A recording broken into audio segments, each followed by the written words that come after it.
نحمدہ نصلی و نسلم علی رسولہ الکریم اما بعد فاعوذ باللہ من الشیطان الرجیم بسم اللہ الرحمن الرحیم۔ السلام علیکم ایوری ون، آپ دیکھ رہے ہیں ویژن آف اسلام، میں ہوں میر نوید۔ آج میں ایک بڑی ضروری بات آپ سے ڈسکس کرنے والا ہوں۔ ہمارا مذہب، ہماری شریعت، ہمارا دین، ہمارے احکامات دین کچھ اور ہیں اور ہم کسی اور روش کے اوپر چل رہے ہیں۔ نیو ایئر آیا، سب نے منایا، آپ نے دیکھا ہوگا آتش بازیاں ہوئیں، مٹھائیاں بانٹی گئی۔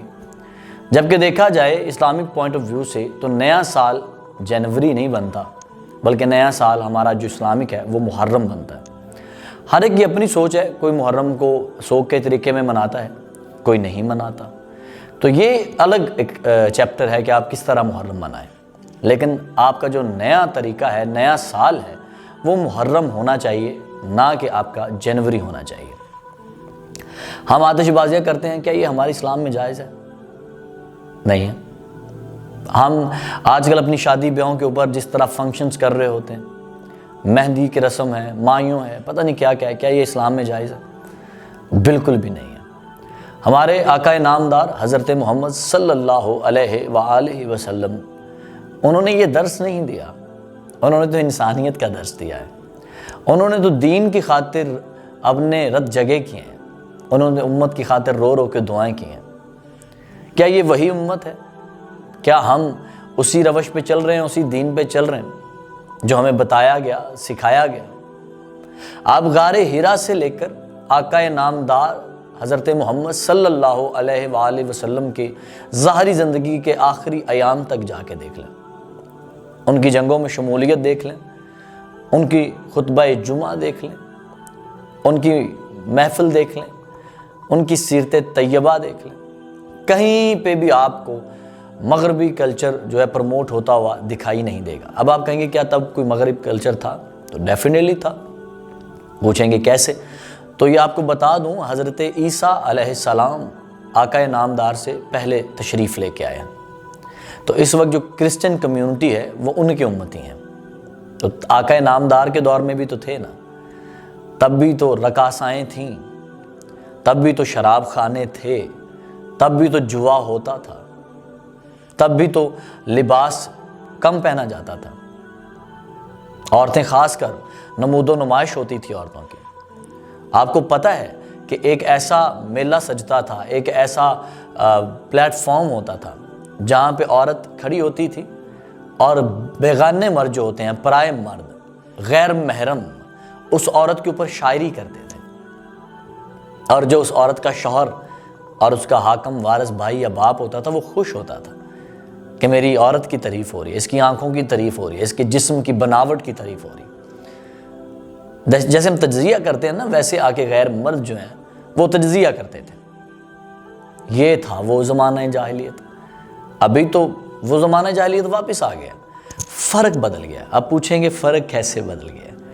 تب ایک سٹیج سجتا تھا جس کے اوپر عورت کھڑی ہوتی تھی، ظاہری طور پہ، فزیکلی طور پہ۔ اب وہ سٹیج جو ہے وہ مختلف سوشل میڈیا پلیٹ فارم نے لے لیا، جس میں ٹک ٹاک آ گیا، انسٹاگرام آ گیا، فیس بک، یوٹیوب وغیرہ آ گیا۔ خاص کر جو سوشل ایپس دوسری ہیں جیسے بیگو ہے، ٹک ٹاک ہے، اسنیک ہے، میں کسی کے اوپر ہٹ نہیں کر رہا، میں صرف سمجھانے کی خاطر تنقید برائے اصلاح کر رہا ہوں۔ کیا ہمارا یہ دین ہے؟ حضرت امام حسین فرماتے ہیں کہ مرد کی غیرت کا اندازہ اس کی عورت کے پردے سے لگایا جا سکتا ہے۔ دیکھا جائے تو یہاں پہ تو 90% لوگ غیرت مند ہی نہیں ہیں، کیونکہ ان کی عورتیں پردہ ہی نہیں کرتی۔ بازار میں جاتی ہیں تو سر پہ دوپٹہ ہی نہیں ہوتا۔ ہاں، آپ گھر میں رہتی ہیں، اگر گھر سے آتی ہیں، گھر سے آپ صرف گھر تک چلی جاتی ہیں یا با پردہ جاتی ہیں تو پھر سمجھ آتی ہے، یا آپ اپنے شوہر کے لیے بناؤ سنگار کرتی ہیں تو سمجھ آتی ہے۔ جتنی فحاشی اور عریانی ہو چکی ہے، کیا یہ زمانہ جاہلیت واپس نہیں آ گیا؟ تب لڑکیوں کو زندہ دفن کر دیا جاتا تھا، آج بھی تو وہی کرتے ہیں۔ آج اگر لڑکی کہہ دے کہ مجھے کسی سے محبت ہے یا میں شادی کرنا چاہتی ہوں تو اسے ذبح کر دیا جاتا ہے، مار دیا جاتا ہے، سنسار کر دیا جاتا ہے۔ لیکن اگر لڑکا کہہ دے تو خوشی منائی جاتی ہے، ہمارے بیٹے کو لڑکی پسند آ گئی ہے، بھائی شادی کی تیاریاں کرو۔ آج بھی حقوق نہیں دیے جا رہے عورت کو۔ تو پھر عورت مجبور ہوتی ہے، باہر نکلتی۔ وہ بڑا ایک شعر کے خوبصورت لائن ہے کہ یہاں لوگ جسم بیچ کر سامان لیتے ہیں۔ ہمارے ملک میں اس وقت جسم سستا ہے، آٹا مہنگا ہے۔ تو یہ وہ حقیقتیں ہیں جن سے ہم بھاگ رہے ہیں۔ ہم نے اپنے دین کو، اپنے مذہب کو پسے پشت ڈال دیا۔ ہم آج کہاں پہ کھڑے ہیں ہمیں خود نہیں معلوم۔ گھر میں پنجابی بولی جاتی ہے، آفس میں آ کے اردو بولی جاتی ہے، اسکول اور کالجز میں انگلش کا رواج، اور جب قبر میں حساب ہوگا تو وہ عربی میں ہوگا۔ ہم کہاں پہ ہیں ہمیں یہی نہیں پتہ۔ مادری زبان بولیں، اپنی زبان سے پیار کریں، عربی سے محبت کریں، قرآن سیکھیں، قرآن پڑھیں، قرآن پڑھائیں، علم کو بڑھائیں۔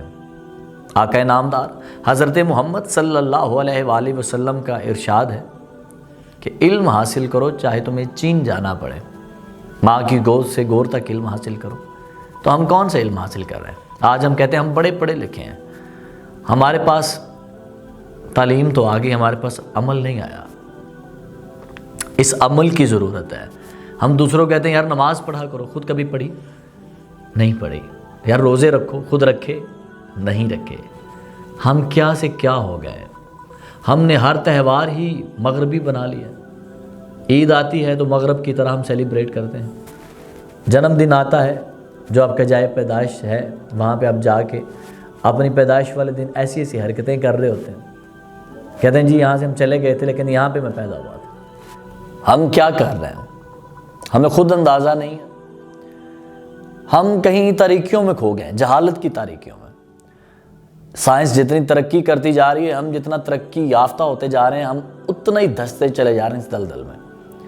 سوچ چھوٹی ہوتی جا رہی ہے، دل کند ہوتے جا رہے ہیں، نگاہیں گندی ہوتی جا رہی ہیں، زبان ناپاک ہو گئی ہے، ہماری دعا بد دعا میں اثر نہیں رہا۔ ہم تو آقا نامدار کی امتی ہیں نا یار، ہماری دعا میں تو اثر ہونا چاہیے۔ ہمیں تو نظریں جھکا کے چلنا چاہیے، ہمیں تو زبان سے میٹھا بولنا چاہیے، ہمیں تو کسی کا حق نہیں کھانا چاہیے، ہمیں سود سے، شراب سے، چوری سے، زنا سے، غلط کاموں سے دور رہنا چاہیے۔ کیا ہم رہتے ہیں؟ شاید آپ کو لگ رہا ہوگا یہ صرف باتیں ہیں، لیکن سوچئے گا ضرور، کیا یہ صرف باتیں ہیں؟ ہمارے پہناوے مغربی ہو چکے ہیں، اور اس میں اپنے آپ کو بھی شامل کر رہا ہوں، صرف آپ کے اوپر بات نہیں کر رہا، اس میں بھی ہوں، مجھے بھی اپنا احتساب کرنا ہے۔ ہمارے پہناوے مغربی ہو گئے، ہمارا چال چلن مغربی ہو گیا، دوپٹے کو ہم حقیر جانتے ہیں، دستار کو مذاق سمجھتے ہیں، داڑھی کو ہم غربت کی نشانی دے دیتے ہیں۔ ہمیں کیا ہو گیا ہے؟ ہمارے پاس فون چلانے کے لیے تو گھنٹوں ہیں، ہمارے پاس نماز کے لیے ٹائم ہی نہیں ہے۔ کیا کبھی سوچا ہے ایسا؟ کیا کبھی اس پہ غور کیا ہے؟ نیا سال مغربی تہوار کے مطابق مناتے ہیں، آتش بازیاں، مٹھائیاں، شرابیں بھی چل رہی ہوتی ہیں، جبکہ نیا سال تو محرم ہے۔ قرآن خوانی کرو، شہدائے کربلا کے لیے ذکر اذکار کا اہتمام کرو، نیاز بانٹو۔ جیسے ربیع الاول آئے، ربیع الاول میں جشن مناؤ، آقا نامدار کی آمد کا، خوشیاں مناؤ، سجا دو گلیاں بازار، بتاؤ کہ ہمارے محبوب، ہمارے آقا، ہمارے نبی آئے۔ ہم کچھ بھی نہیں کر رہے۔ میرا خیال ہے کہ ہم دنیا کے اندر رہ کے مردہ ہو چکے ہیں، چلتے پھرتے ہوئے مردہ، جن کا ضمیر مرا ہوا ہے۔ خدا را خدا را خدا را، واپس لوٹ آئے۔ ہر چیز اپنے اصل کی طرف لوٹتی ہے، ہمیں بھی اب لوٹ جانا چاہیے۔ بڑی دیر ہو گئی ہے، شام ہو گئی ہے، اب ہمیں گھر جانا چاہیے۔ قیامت بہت قریب ہے، وقت کا نہیں پتہ کتنی تیزی سے گزر رہا ہے، ہاتھ سے ریت کی مانند پھسل رہا ہے۔ ہمیں اب گھر لوٹ جانا چاہیے۔ امید ہے آپ بھی گھر لوٹنے کے لیے تیار ہوں گے۔ ویژن آف اسلام دیکھتے رہیے، کمنٹ سیکشن میں اپنی رائے کا ضرور اظہار کیجیے گا، کوشش کیجیے گا کہ تنقید برائے اصلاح ہو۔ میر نوید کو اجازت دیجیے، اللہ نے کے بعد۔